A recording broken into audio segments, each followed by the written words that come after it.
Hey, welcome to Hopewell. I'm Kelsey, and today we're going to be talking about the art of making tea.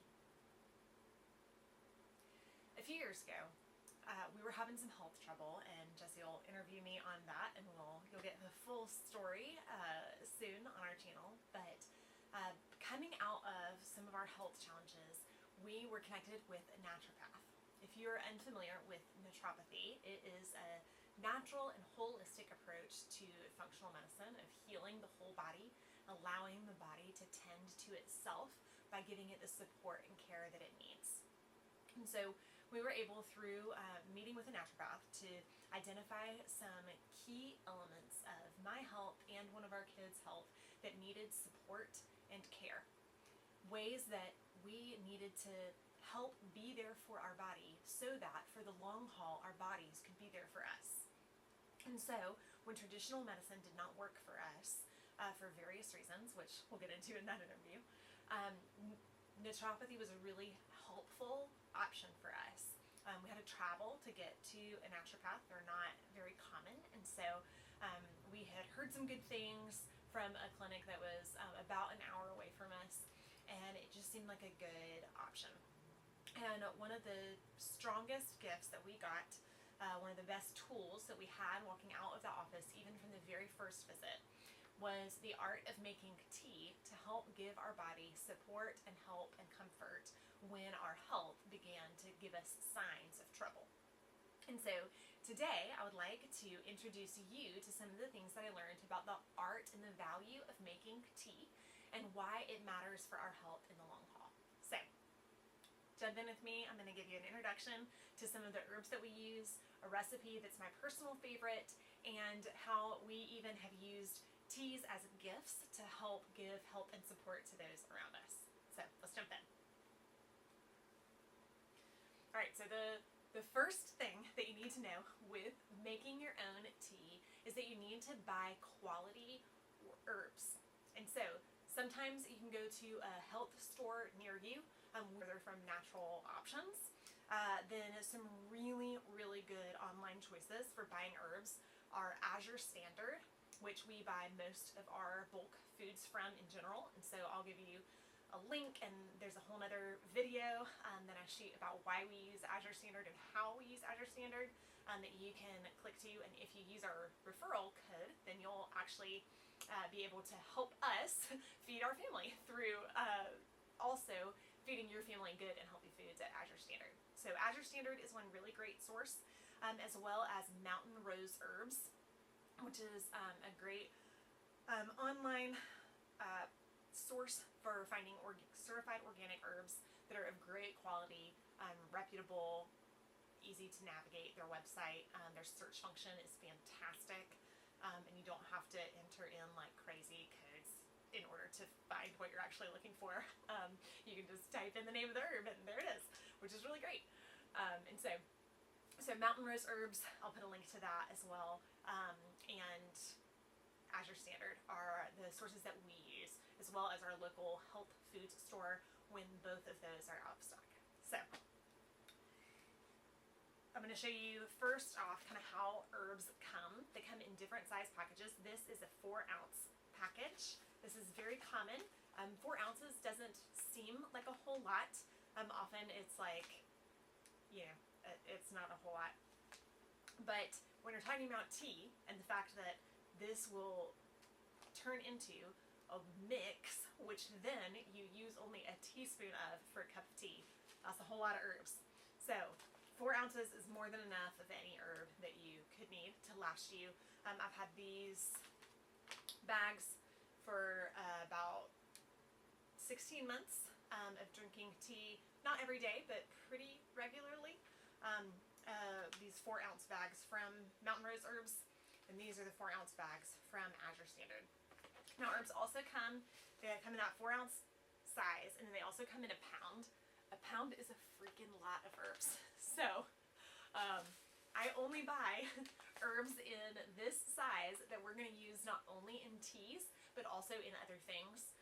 So I use the big bags for things that I'll also use for cooking, or things that go, herbs like peppermint is what this is, that goes into all of our tea recipes. So 1 pound, really big bag of herbs. 4 ounces, the only size you're ever going to need, unless you're like cranking out teas for a huge family. Okay, so different flowers and herbs come in different sizes and shapes, and so you'll find things like chamomile is going to come in a different kind of package, but they still come in those 2 standard sizes, 1 pound and 4 ounces. So in addition to the actual herbs, the other tools that you're going to need for the art of making tea are going to include some kind of diffusing device, as well as a cup or mug to put it in, and your preferred method of boiling water or warming water for use. So you have to have something in which to put your loose leaf herbs, which is one of the benefits is you can reuse your method of diffusing, so you can have different recipes, you can make different combinations when you're making your own tea versus buying them in tea bags. But it does mean that there's some cleanup and there's some other use. So you can buy disposable tea bags. Azure Standard has some options for disposable tea bags. You can also get them on Amazon. I'll link a couple in our store in the Steps Toward Health function on our store or section of the store on Amazon. But from Azure Standard, I have gotten these reusable bags, little reusable cotton bags that are good for all kinds of little things. I'll open up this pack and show you. There come 3 in a box or in a bag, and they're just little cotton bags. And so they're perfect for diffusing tea. So you can use that. I haven't washed those, so I'm not going to use that today. They just got here. But my preferred method is to use a diffusing basket like this. It just sits into your mug or even into your stainless steel tumbler or whatever else you like to drink your tea out of. And you can just put your herbs right in there, diffuse it, and then when the time is up, drink it out, and it's really easy. So that's my preferred method. You can also use tea, I have a little Mr. Tea Man that sits on the side of the cup. One of my kids really loves Mr. Tea Man, but those are really messy to clean. I really do not like cleaning them. So then they sit there for another day, and we can't enjoy another cup of tea the next day, and it does not make my life easier. So I really like the diffusing basket and these little bags that you can turn inside out, wipe out in the trash, and then you can just wash them by hand in the sink when you're washing dishes. So that one's super easy. So on we go with the art of actually making the teas. So like I said, this all came out of a trip to the naturopath where I was having some different hormonal issues. I had just had my 4th child, was still breastfeeding that kid, and was trying to figure out what the world my body needed and how to set myself up to take care of these little lovely ones that God had given me, but also to live my life well. And I was not living my life well. Inside, my body was kind of like ravaged. I didn't have the nutrients I needed. I was eating healthy foods, but my body was not able to get the nutrients out of those foods because it was still in this fight or flight mode from having 4 kids in 5.5 years. So 4 major surgeries, all kinds of things that contributed. So the naturopath told me that tea was going to be a primary way for me to help give my nervous system the support that it needed so that I could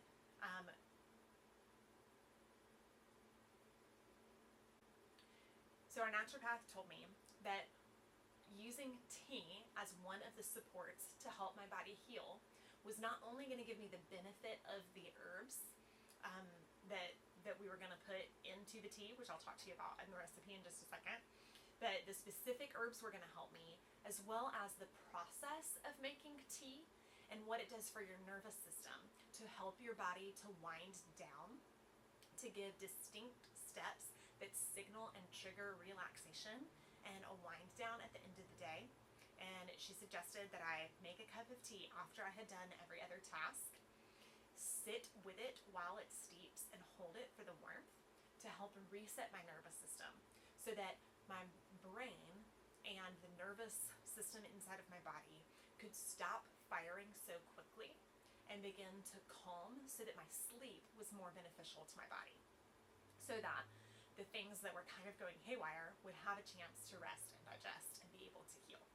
So, some of the things that she suggested first were oat straw. Now, oat straw, let's see, I've got a couple of different options for oat straw.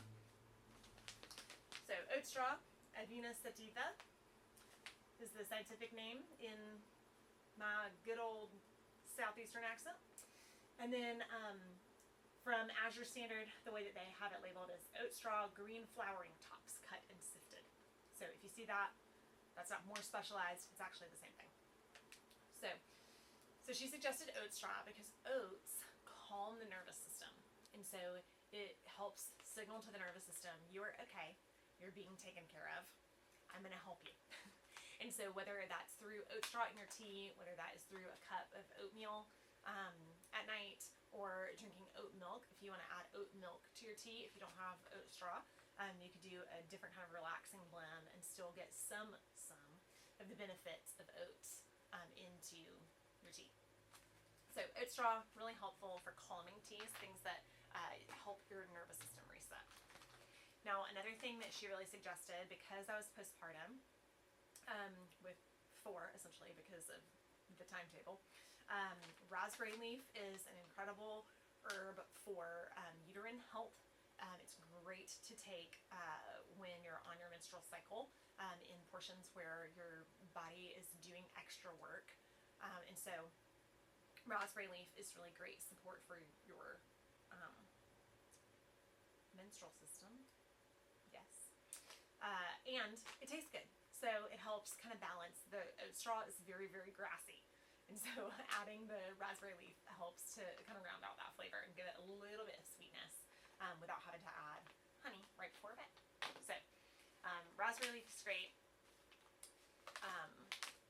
And then Motherwort is the third one that she recommended for me because she kept doing this motion. It mothers you. So even the smell of Motherwort is very, it's very calming. It covers you. It is this motion right here. And so this has been a really good one for me. When I don't add the Motherwort, it does taste better, but it also just doesn't seem to feel as calming. I don't know the science of that, but it feels more calm when I have it. So I have not read a whole lot on Motherwort, but I do know that it has made a difference in my teas. So that is the combination that she recommended. I like to add peppermint, partially because I just really like the flavor of peppermint tea. And when I think of winding down and calm, peppermint is often part of that. So the recipe for this is going to be listed in the description below. So I'm going to use a trusty tablespoon measure. And I kind of do heaping because it's just what I do. So, half part peppermint, we'll say 1 part peppermint.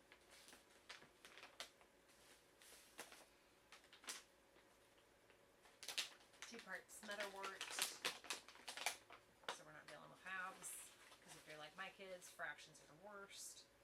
So 1 part peppermint, 2 parts Motherwort.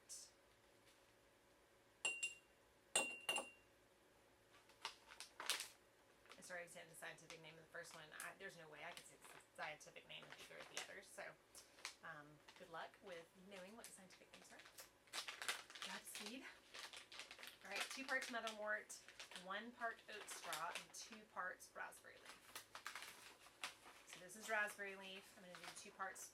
Raspberry leaf is a very cool herb to me because it's like holds on to itself, which makes me think it's going to hold on to me in a really good way. Alright, 1 part, 2 parts raspberry leaf. Kelsey, why are you not putting that into your diffuser? Well, because I'm going to mix it up in my jar and then pull only 1 teaspoon out for my cup of tea. And I actually use a tablespoon because I like my tea kind of strong. I can't do sissy teas. I'm like, flavored water is not my thing. If it's carbonated, I like it, but just a little bit of tinge in your water, I'm like, oof, I miss the flavor. All right, and then 1 part of Oatstraw. Again, Oatstraw, really effective, especially if you have some kind of like crazy outbreak of skin stuff. You can put Oatstraw into your bath water, and it has a very calming effect on the skin, as well as helping take out the anxiety that comes with skin issues. I have a lot of those skin issues, and an Oatstraw bath is really helpful. Just I usually do 2 tablespoons into a bath of water. And if you put it in one of these little bags, then you don't have to deal with cleaning out your tub before all the water drains, which is a silly mistake that's easy to make. So these little herb bags can be great for that as well. But again, Oatstraw, man, it tastes just like grass. It's just when you drink it by yourself. So, by itself. Alright, so I'm going to put on my jar for my little ball lids. You can also buy these little 8-ounce jars. I love to have these for things like making tea. Also, my kids drink out of this size glass. We ideally would buy them from Azure Standard. I did not order them in time for our pickup before Christmas, and so I bought a box of these at Target for $11. An easy way to make gifts for people of various kinds. You can do hot cocoa mix or teas. You can even store pencils and things like that in them. They're great to have around. So I've made up my tea, and now I'm going to do my scoop into my diffuser, cover it with hot water. And with herbal teas, you want your water to be hot, not boiling. So just like if you're doing a pour over coffee, with that one, you want it to be 105 degrees. If you're able to look inside your kettle, we have an electric kettle, and so we can watch the bubbles. When the consistency looks like a carbonated beverage, like a Sprite or a sparkling water, that's when you know it's hot enough.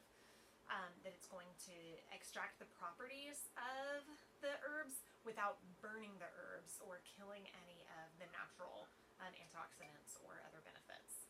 So, pour into my diffusing cup the herbs, stick them in there, and then if you prefer for yours to stay warm, put some kind of lid on it. Otherwise, it will cool off really quickly in the 15 minutes that it takes for it to steep, so that you get all those benefits. In my favorite health book, Be Your Own Doctor, by Rachel Weaver, who's a master herbalist, she gives lots of really great recipes for tea, and I have adapted some of those, and we'll share those with you as well. But in her book, she talks specifically about the flu tea that they use, which I'll link below. That book, so that you can read what she has to say about it. But they keep like a gallon of the flu tea in their fridge when the cold and flu season comes around, and that's what they drink with all of their meals, so that everybody's getting a dose of this natural support, so that their immune systems are strong enough to fight the cold and flu as it starts going around. So here where I am, it is the winter time and things are cold and kids are getting sick. And so we have been incorporating tea time into our afternoons to help our kids warm up, but also to give them the benefits of these herbs, so that their immune systems and their bodies are stronger and working efficiently, so that as the cold settles in, as sickness goes around our church or our homeschool groups, we're able to have the support we need to stay healthy and to recover well.